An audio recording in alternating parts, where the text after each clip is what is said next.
Lectures on the Basics of Biblical Greek, Chapter 13. As we approach the end of our study of nouns and related forms, it's always good to review the case-ending chart. Mastering this chart is the key to identifying the various forms, even those that inflect in a seemingly awkward way in the third declension. The chart is here before you. You should know it well. Highlighted on the chart are those somewhat unusual forms from the third declension that can cause trouble, but if they are well known, the trouble is less. This lesson will look at more pronouns. So as part of our review, let's recall the pronouns we have learned so far. The interrogative pronoun, who or what, used in a question, is represented by tis and ti with an accent on the first syllable. The indefinite pronoun, someone or something, anyone or anything, is also represented by tis, but this time in an enclitic form, that is with no accent, or with an accent on the second syllable, an accent which can be thrown to the left depending on what word follows. We have also studied the personal pronouns, the first person singular pronoun ego and plural hemes, the second person singular pronoun su, and the second person plural pronoun hemes. Knowing the difference between hemes and hemes is important. Also, noting the fact that Greek clearly distinguishes the second person singular from the second person plural calls for some extra work when translating into English. We have also learned the third person pronoun, autos, which can mean he, she, it, or they, or the related inflected forms in English. In today's lesson, we're going to explore the demonstratives, ekenos and hutos, that can function both as a pronoun and as an adjective. To this major topic, we'll add a minor topic, the vocative case, the case of direct address, and then a few odds and ends. We begin with the demonstrative that. That can function as a pronoun, as in that one, or it can function as an adjective, as in that book. We'll talk more about function later. Here we want to focus on form. Ekenos is the Greek word for the demonstrative that. It inflects according to the 2-1-2 pattern that we are familiar with because it's the same pattern used by other pronouns and in particular many of the adjectives we know so far in this class. The one difference, and we've seen this difference before, is in the nominative and accusative singular, where the case ending nu does not appear, only the bare stem. But otherwise, the form should be easy to parse. Ekenos, ekene, ekena. Each of these forms meaning that. The demonstrative this is another story. It also inflects according to the same 2-1-2 pattern that we know from first and second declension adjectives. It also replicates what we saw with ekenos, namely that the nominative and accusative singular are just the bare root. The big difference with hutos is that the stem seems to inflect as well. Let's read the first two lines. Hutos, haute, tuta. And the second line, the genitive singular, tutu, tautes, tutu. What's going on here? With the exception of the nominative singular masculine feminine and the nominative plural masculine and feminine, all forms have an initial tau to their stem. The tau, or the rough breathing mark, function as the initial letter. We saw the same thing with the article. Remember, ha, he, ta, tu, tes, tu.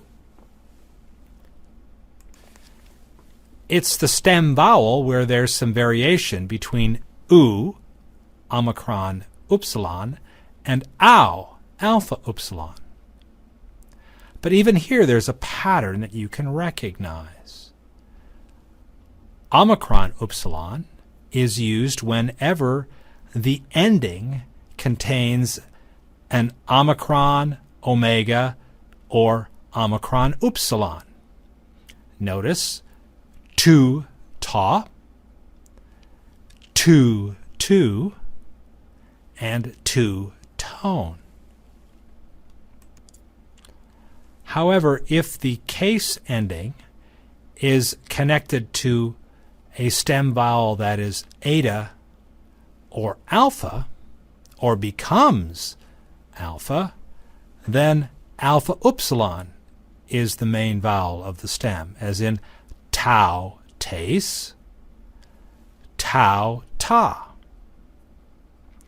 The one thing to be cautious about, though, is whereas one would expect tau to be used all the way through the feminines, in the genitive plural, it's two-tone because the vowel involved with the case ending is an omega, not an alpha.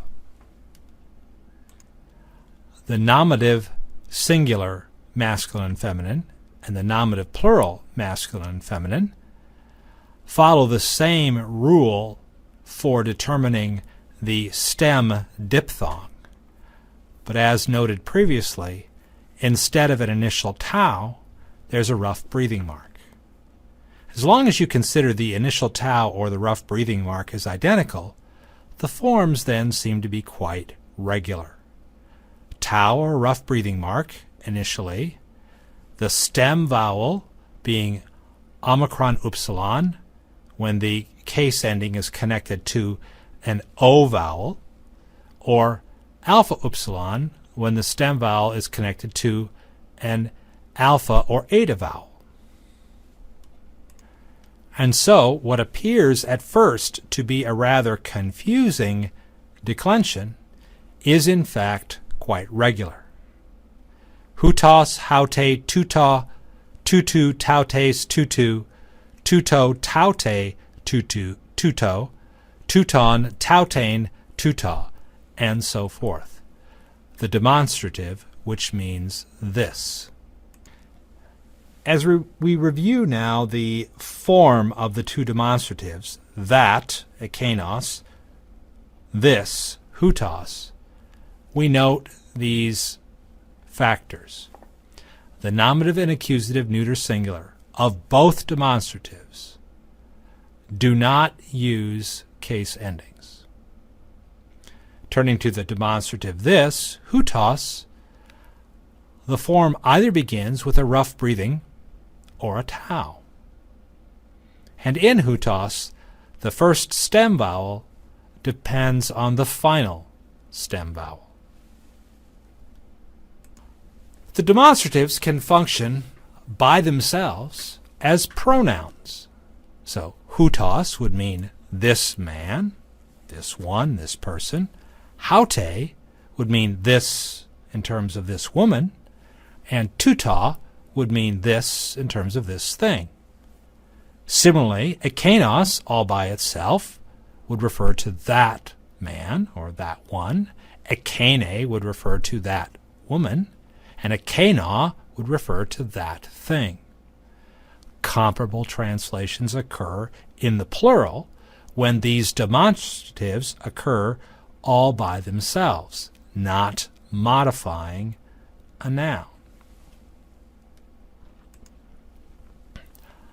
But when the demonstrative is accompanied by a noun with which it agrees in case, gender, and number, and stands in the predicate position, that is, it's not preceded by an article, then the demonstrative functions as the demonstrative adjective, this or that.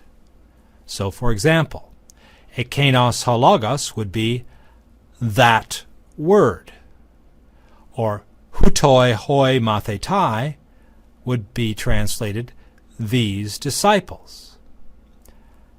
Haute stands all by itself. It would be translated this woman. Aute, notice the difference in breathing mark and accentuation, is not the demonstrative but the personal pronoun, meaning she. Don't confuse these two. The second topic in this lesson is the vocative case, the case of direct address.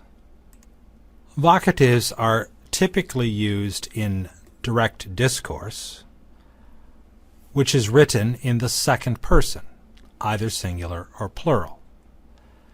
A vocative would be, for example, people of God, listen to the words of God. People of God. The word people would be in the vocative case. It's the case of direct address. How is the vocative formed?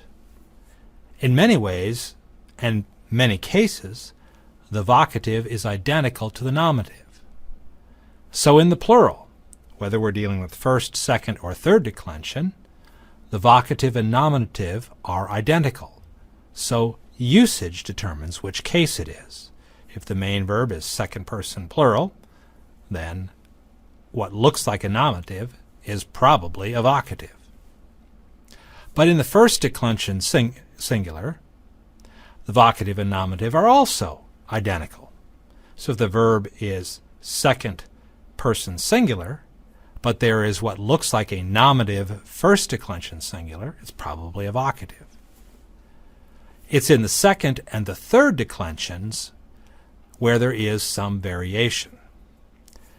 Second declension nouns have their vocative singular with an epsilon replacing the omicron and the case ending. In the third declension, the vocative is formed by the bare stem. In these last two, the second and third declensions, this is the usual form. There are, of course, exceptions, but we're going to focus here on usual forms. So in the plurals and the first declension singular, vocative equals nominative. In the second declension singular, the vocative ending is epsilon, replacing the stem vowel. And in the third declension singular, the vocative is just the stem. The first example is of a first declension vocative. This comes from the story of the man whose barns are full and decides to build larger ones, the parable that Jesus told. And I will say to my soul, soul, the second psyche, looks like a nominative, but it's clearly direct discourse, and so we would parse this form as vocative, feminine singular. The second example are the words of Peter as he was sinking into the lake while foolishly trying to walk on the water. Kyrie, sosa me, Lord, save me. The word for Lord is Kyrios. The omicron sigma has been replaced by an epsilon. This is the vocative, the case of direct address. Lord, save me. And then, of course, the very familiar opening words of the Lord's Prayer, pater hemon ha entois uranois. Notice it's not pater with an eta, that's the nominative case, but rather this is the stem pater with an epsilon. It's the vocative case. Some odds and ends. In English, many adjectives have degrees: good, better, best. These are called the positive degree, the comparative degree, and the superlative degree. A similar reality occurs with certain adjectives in Greek. Μέγας means great, mega. Meson means greater. Megastos means greatest. So we need to be aware of this reality with certain adjectives. Interestingly, though, in the Hellenistic Greek, the Greek of the New Testament, the superlative degree is disappearing. That's why it's in square brackets on the chart, being replaced by the comparative degree. The way I can tell the difference when translating is if two items are compared and one is meson than the other, then I translate greater. If more than two items are being compared by meson, then I use greatest to translate it. Again, the comparative is taking the place of the superlative degree in Greek. Another little odds and ends piece about Greek is that sometimes two words will combine in a form that's called crasis. Crasis is not the same as contraction, where there's an empty space with an apostrophe in it. Rather, two words are combined, such as chi and ego, to yield kago, with a smooth breathing mark over the alpha in the middle of the word. Similarly, chi and emoi are merged together via crasis to form kamoi. And chi plus ekenos can be merged together in crasis to form kakenos. It's fairly easy to see how quick pronunciation was the cause of such crasis, but when you see these forms in Greek, the key is to take them apart and figure out what's behind them. A third point is the adjective palus, which means much or many. I provided a chart of its forms here, and you can see that in some cases the stem has two lambdas, and in those circumstances the form is inflected by like a 2-1-2 adjective. But in other cases the stem has only one lambda, that's the nominative singular masculine, the accusative singular masculine, the nominative and accusative singular neuter, and these forms are a bit more like the third declension than they are like the first and second declension. It's not too hard when one runs across these forms to figure out what they are, but the nominative singulars, masculine neuter, accusative singular masculine neuter are a little bit different, and one needs to recognize those. Another little odd and end. The last piece that I want to add comes not from the textbook itself, but from the vocabulary. The word heautu, heautes, heautu. This is the reflexive pronoun. It never occurs in the nominative case, and so the form that is in the lexicon is the genitive singular. It inflects according to the 2-1-2 pattern, but it only occurs in the genitive, dative, and accusative. It's the reflexive pronoun. The woman herself, the book itself. This reflexive pronoun can be used with a personal pronoun. So if the writer is going to say, of you, yourself, the writer might use how to Sue as an example.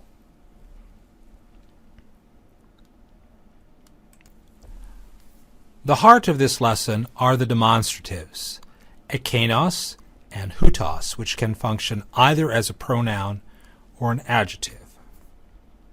Of the two, hutos is the more challenging form to identify, because not only does it inflect according to the 2-1-2 pattern, its stem changes depending on the vowel of the ending.